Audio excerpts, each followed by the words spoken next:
Welcome to Moments with Marianne. This is your host, Marianne Pastana, and we're here today with special guest, Kent Nerburn, who's here to share with us his new book, Lone Dog Road.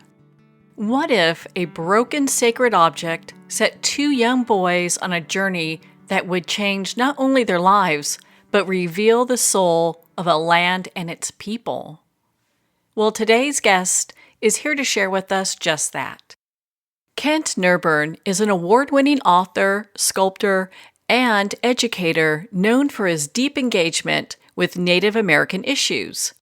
He directed an acclaimed oral history project on the Red Lake Ojibwe Reservation and has served in various educational and advisory roles, including with the Minnesota Humanities Commission and the American Indian Institute.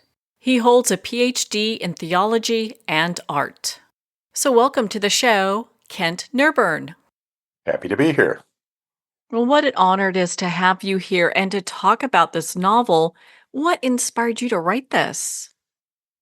I had been working in Native communities, Native American communities for years. Ran an oral history project on actually a very large reservation in northern Minnesota, and I had come to really appreciate not just the values of Native people, as well as the fact that their stories had not been told.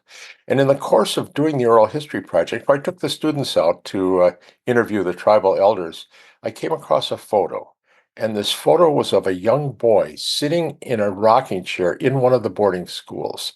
And if you don't know what the Indian boarding schools were like or about, you should find out about them. And hopefully you would find out about them through my books. But they were horrible places. But this photo of this boy it was haunting.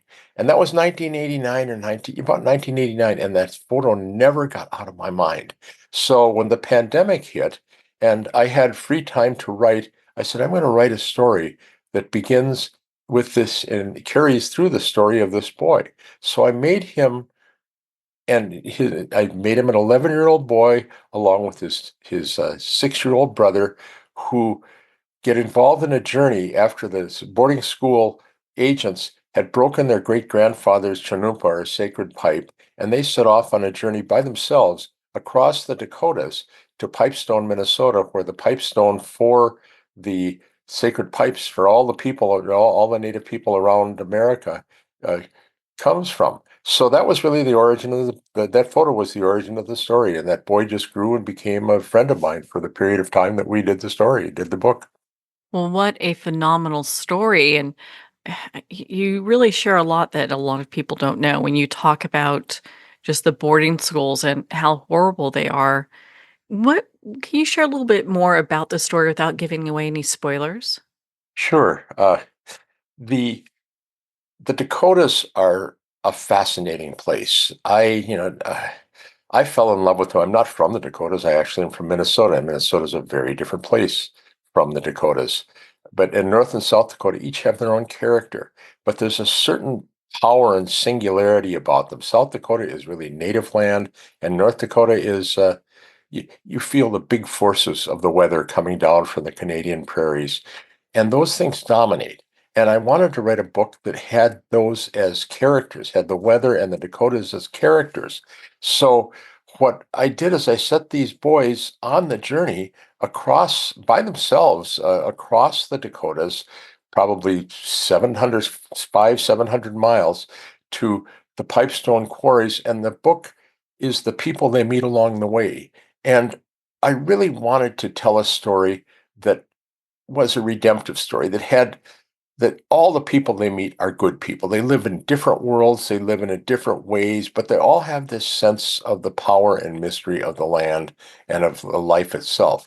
So there's one of my favorite characters is a black traveling troubadour or gospel singer. There's a man who was a white man who was hoping to be a priest and had worked in the boarding schools and ended up marrying an Indian woman. There's a Lakota woman who was wounded and put in a wheelchair from the time she was young. And the center of the whole thing is not just the pipe, but the grandfather, the great grandfather for whom they're getting the pipe, who has distance and understanding, and the whole book becomes kind of a spiritual road mystery. Is he, in fact, aware of what's happening? There's some larger force that's guiding these boys and knitting these people together? And so it becomes a story of braided lives, of people traveling, the travelers of the boys traveling, and the people that they meet. And it really is a story of individual people speaking from their own voices and from the heart as they encounter these boys and help these boys on their way. I know you've done some great research in the past in the works that you've done. Did you do any research for this book? Actually, this book was more a consolidation of the knowledge that I had by inventing by I took a big risk, a very big narrative risk. There is no narrator. There is only the voices of the individual people. Each of them speaks from chapter to chapter.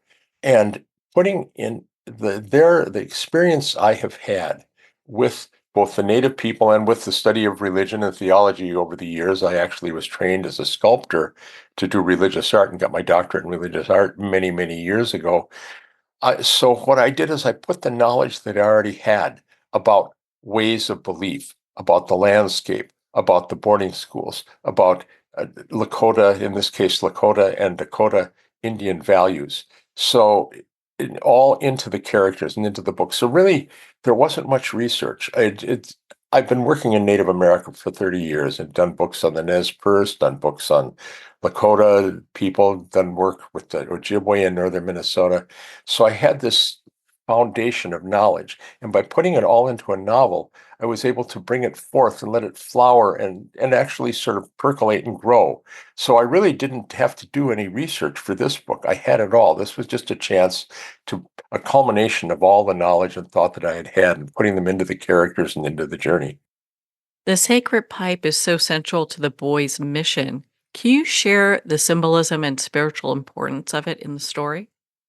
The pipe is to the native people, it is the gathering place and the coalescence of spiritual power because the it's made from the earth, it's made from red earth, and then it has a wooden handle, and the ones that do have a handle, and the herbs that you put in it, the kinnikinick or conchasa, which whichever it's called by the various people, is like it comes from the earth. So you're taking a substance that comes from the earth, that is grown in the earth, you're putting it in the pipe, you are lighting it with fire, which is one of the major, you know, forces in our existence, and the smoke goes up to the heavens. When the pipe is lit, and traditionally it is not lit with a match, but lit with a coal or something that comes from the earth, and it's passed around, it's a bringing of everyone together in a circle. You could call it a sacramental act,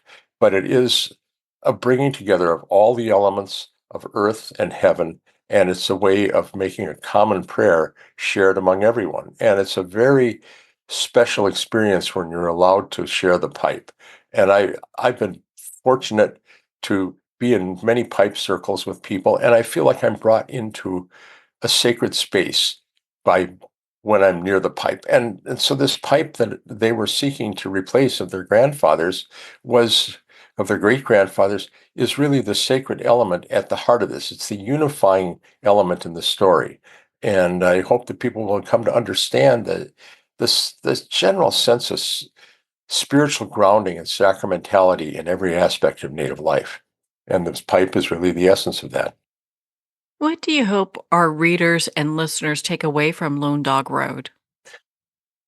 More than anything, we've descended into a difficult time of tribalism and othering people, and it's a necessary stage, I think, of evolution, cultural evolution, in that voices that haven't been heard are speaking and saying, you can't speak for us. We need to have our own voices. And absolutely that's true. But at some point, we have to look at the commonality of our human experience. And by creating all of these people who have trying to create them with as much reality and authenticity in their individual worlds, their individual ways of seeing the world, their individual backgrounds, native, non-native, white, black, and seeing that at heart there is a common humanity. That's really what I want to get across in the course of the book, that our uniqueness has to be celebrated, but our commonality has to be embraced. And where can our listeners connect with you and be part of your community and learn more about your other books? Just my website, like everyone, I've got it out there, www.kentnerburn.com. Well, Kent, thank you so much for taking the time to be on the show with us here today. Thanks for having me, and enjoy the sunshine. Well, thank you, Kent. It's been such an honor to spend this time with you and to talk about your new novel, Lone Dog Road. Make sure to visit Kent's website at kentnerburn.com to learn more about his other books and to be part of his community. Well, we're at the end of our time today. I'd like to thank everyone for tuning in. You've been listening to Moments with Marianne, where we make every moment count.